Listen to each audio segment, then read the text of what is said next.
21st Century Entrepreneurship with Martin Piskarik. I've had people call me or email me saying that they can feel the love that has gone into their pieces of jewelry. And that really kind of pushed me almost to the edge of tears. It makes me feel emotional when people say that to me, because there's so much love that goes into what we do. And I think all of our artists take such pride in the work that they do.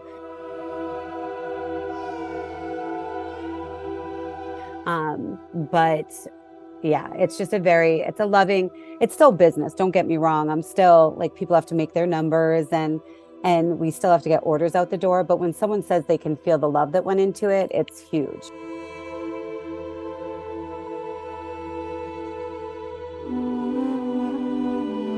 How did the idea for Dune Jewelry come about? It was your idea, or?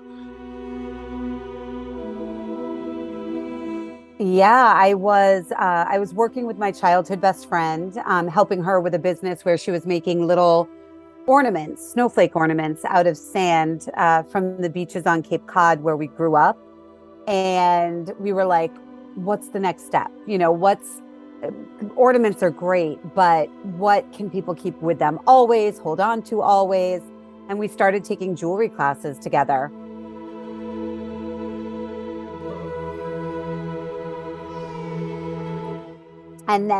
But honestly, then it was like the customers, I launched the business in 2010 after practicing at my kitchen table for a few years. And then they were like, well, wait a minute, can I send you rock? Can you crush it up? Can I send you flower petals? Can I send you ashes? And I was like, yeah, let's do it.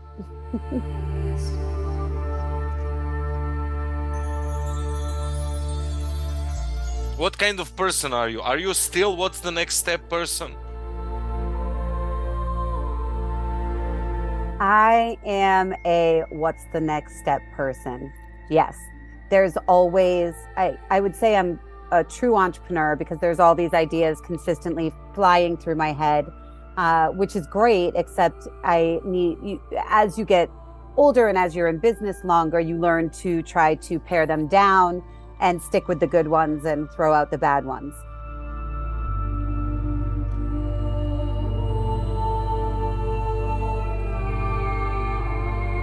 But next up, we're going to be expanding the line, the current line that we have. And then we're also going to be creating a new brand called And Earth that's going to be very earth-centric, not as custom as Dune Jewelry is, but still very earth-friendly, with donating part of the proceeds back to Mother Earth, because she's angry. Mother Earth is angry right now.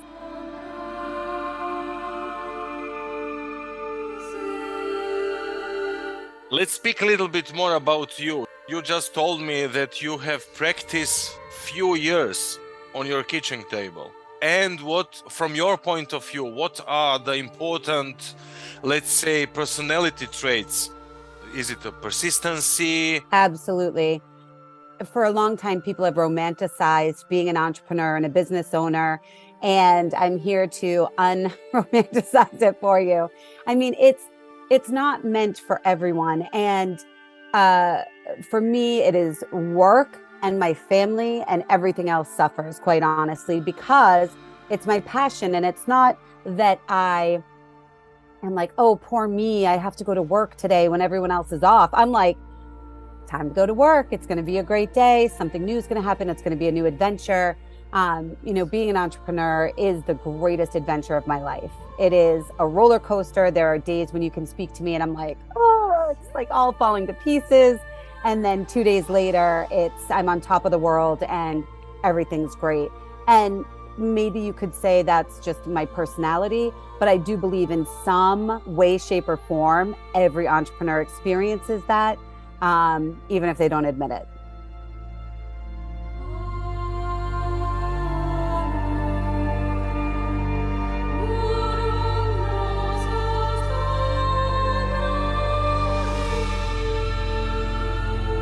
say Mother Earth. Is it part of your success formula? Are you connected with Earth? Oh, for sure. Spiritually, on energy level, any specific level? Spiritually, energetically. I mean, our designs are custom made and personalized with sand and earth elements. And when you really think about that, every single stone, every single gemstone or metaphysical stone, it's all part of our earth, right? So what you're picking up in the sand, say it's from your favorite beach, or it's crushed granite from the Rocky Mountains, or even soil from the Appalachian Trail, that all holds energy, and it's been here a whole lot longer than we've been here. And I do, even though people may think whatever they want, I believe that has a lot to do with the success of my company.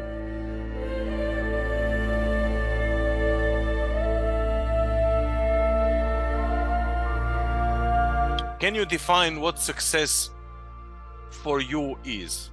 Sure. I would say, I'm not going to lie about monetarily, I do consider the more revenue we're making, the more profitable we are. That is success to me. But more so, the more new customers that join the Dune family, the happier they are, the more they actually understand the scope of what we do.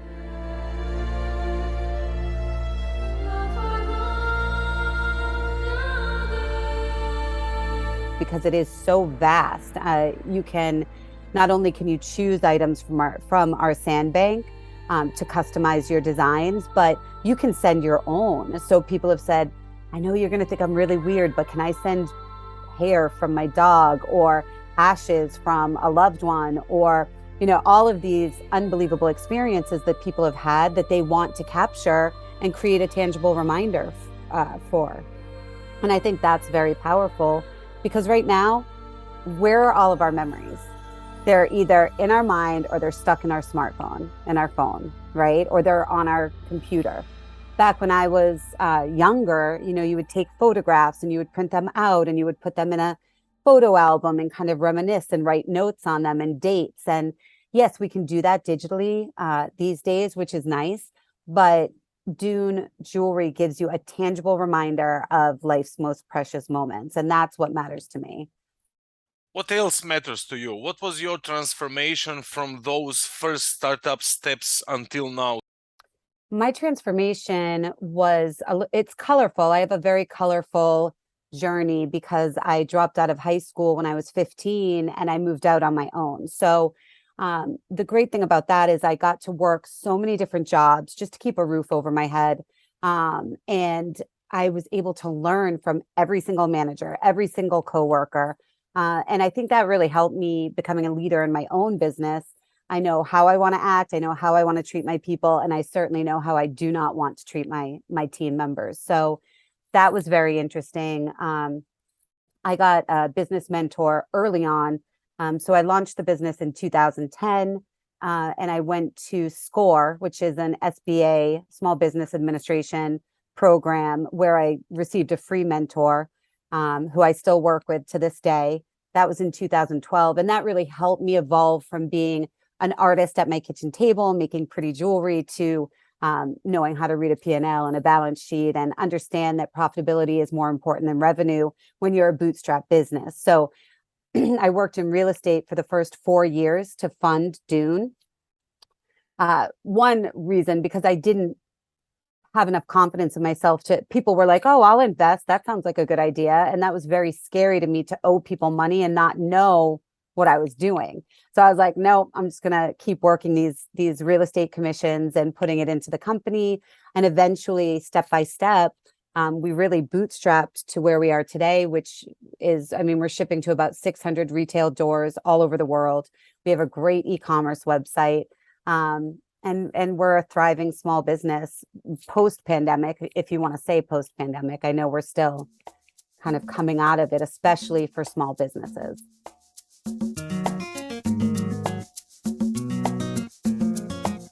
Really, at this point, I still believe that direct emails, building an email list is so important, and not ones that you buy off the internet or by someone who just finds you on LinkedIn as a business owner.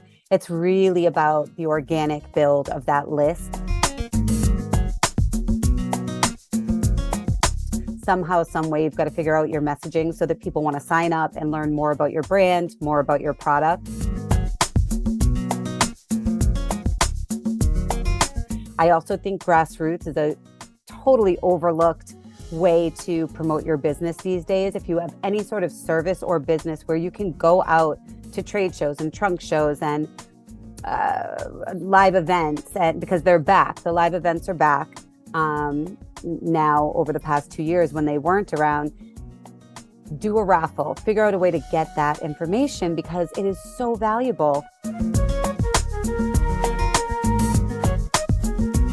You know, even a list of 5,000-10,000 people that is organic is going to drive your business forward.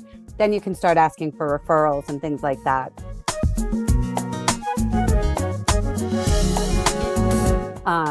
I also think that just great content, people will, it's funny how you'll talk to a digital ad agency, which digital advertising is wonderful, right? But they'll be like, budget, give us more money, pay us. But you know what? If you don't have great content, and if you don't have content that explains exactly what you do with an image or a quick bit of verbiage, it's not going to help. You can throw $100,000 a month into the digital vortex, and it's not going to be as valuable as a couple of organic customers that will spread the word for you. I truly believe that. I see so many small businesses that have venture money or big investors, you know, going out and just listening blindly to the digital ad agency who's saying, give me $10,000 a month for Facebook, which is a great strategy if your messaging and your content is compelling. Is it a storytelling format, content format? What's the format?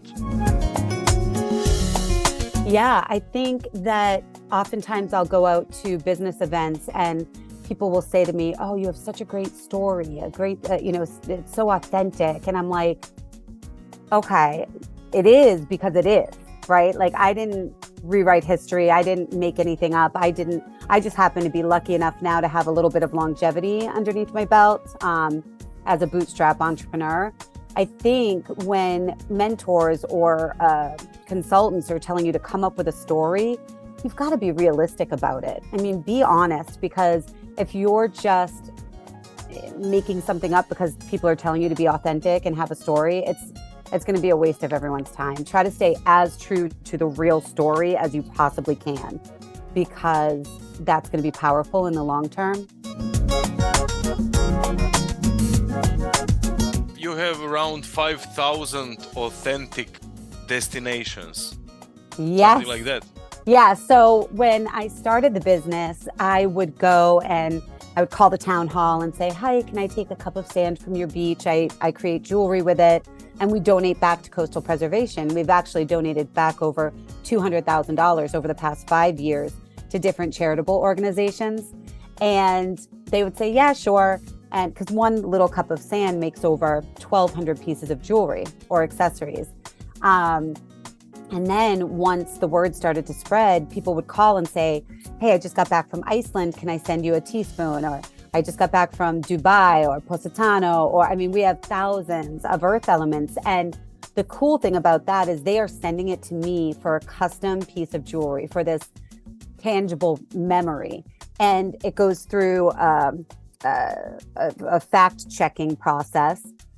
We actually have a sandbank manager. She has familiarized herself with all of the geological kind of makeup of different regions all around the world. So not only is it authenticated by the customer sending it in for their own memory, plus they have to sign a waiver, plus it goes through a fact-checking process, and then we enter it into our sandbank. And that's how we've grown over the years, all of these incredible locations. And they do look different. You've got pink sand from Bermuda and the Bahamas. You've got gray and black sand from Italy. You've got white sand from Florida or some of the parts of the Caribbean. So it's a really cool artistic medium to work with because the colors and textures are so vast. Let's go more into the process for creating a piece of Dion jewelry, if you can share.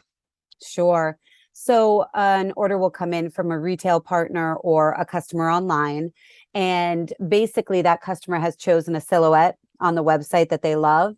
Then they go into the sandbank, decide what they want in that silhouette, comes to our studio. We actually go and we do have the metal findings pre-made. So we have the sterling silver and stainless steel findings pre-made. So we choose the finding, is what we call it, the metal.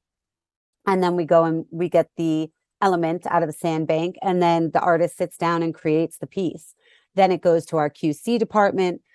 We do have a lifetime warranty on all of our designs and a happiness guarantee. So we're really, we try to be as picky as possible about what goes out the door. It's custom packaged because every piece is custom made. It also has to be custom packaged to tell you what the item is made with. And then it ships to our customer within 2 to 3 weeks tops. Happiness guarantee. What is your sweetest dream and worst nightmare? Sweetest dream for life or in business? For life. For life. My sweetest dream, I'm such a typical mom. My sweetest dream is that my children want to take over this business someday. So simple, but so I don't know if it's going to happen. One of them wants to be a dog walker and one of them wants to live in a horse barn. So, but listen, here's to hoping. Gosh, worst nightmare.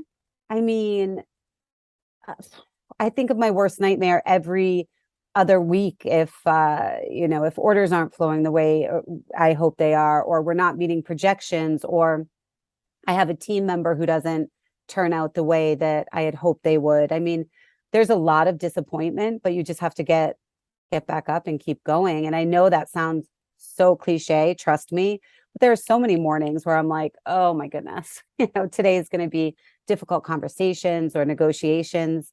But you just have to get up and do it. And it's so worth it when it's worth it. And making it through the difficult conversations and the hard days it's powerful for yourself. And I think I probably have gone to the point of identifying myself and my self-worth through my business, which is not great. And I think you do have to be careful of that. Whereas some women, as a female entrepreneur, some women put their self-worth into their children, or, I happen to really be career oriented and work oriented. So that can be tough because you take it personally when you succeed and mostly when you fail. But if you can be aware of it and conscious of it, then it's okay. Do you feel alone in the process? Always. It's interesting because even as a small business owner, which is what I am, I have 30 full-time team members, and you would think being surrounded by, family and employees and colleagues all the time, you wouldn't feel lonely. But at least once a month, I'm coming up with an idea or a strategy or a solution that I'm coming up with on my own and running it past the team. And oftentimes it's just a lonely place to be because nobody is going to, no matter how much you incentivize someone, no matter how well you treat them, no one's going to think of the business or take it as personally as you do. Again, this is for us. I'm speaking knowing my that I'm a small business owner. So if you're an entrepreneur, raising capital and doing something like that, it could be different because you've got a big team. You're all kind of working toward the same goal. But I think as a growing entrepreneur in a small business, it's lonely.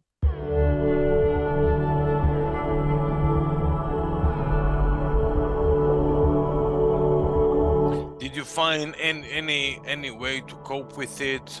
Is it a mindset? Is it a daily routine? Sport activities?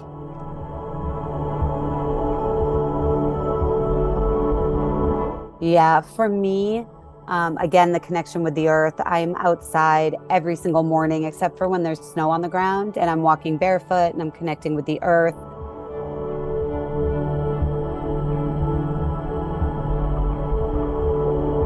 I'm not a great meditation person. My brain has a very hard time slowing down, but when I am outside walking barefoot, I do gain a lot of clarity in my thoughts.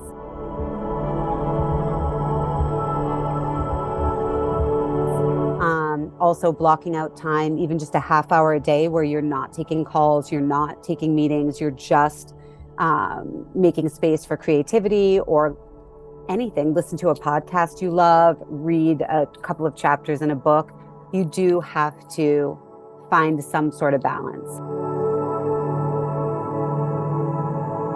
And some people are really good at it. I'm not. So if it's a half hour a day, I'm good. How does it looks like? Do you have any specific contact with a tree, for example?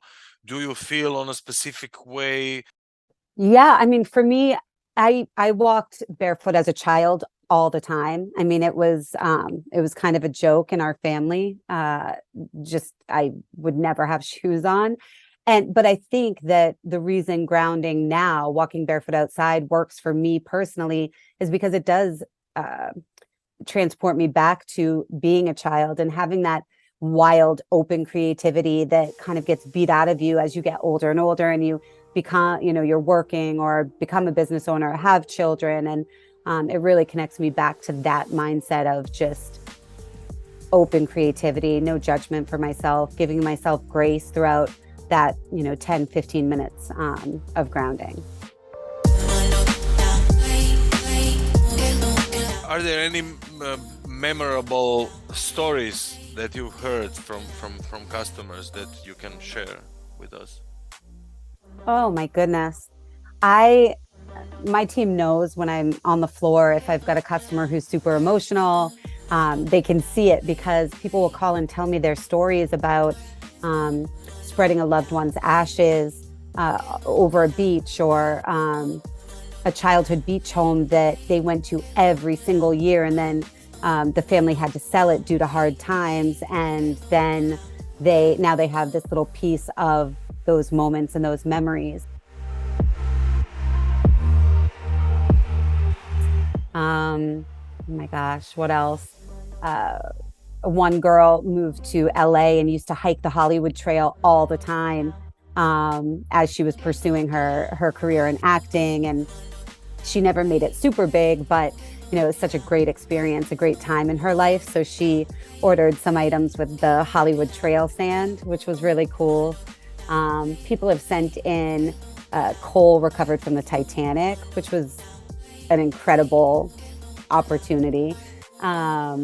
Really bizarre, not bizarre, I shouldn't say that, really unique things. One woman sent in Chihuahua teeth from her dog that she loved so much. It was like her child. And apparently they lose their teeth and grow teeth. So she wanted it made into a necklace. Sea glass, people find specific shells or sea glass that they want incorporated.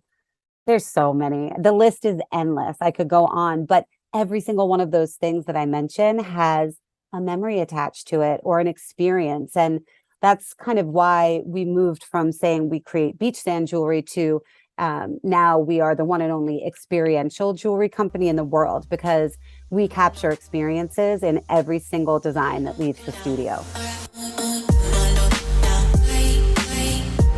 If you'd like to know more about Dune Jewelry or customize your own piece of jewelry or an accessory, you go to dunejewelry.com, just like a sand dune, DUNEJEWELRY. And we're also on Facebook, Instagram, TikTok, we're everywhere. 21st Century Entrepreneurship with Martin Piskarik.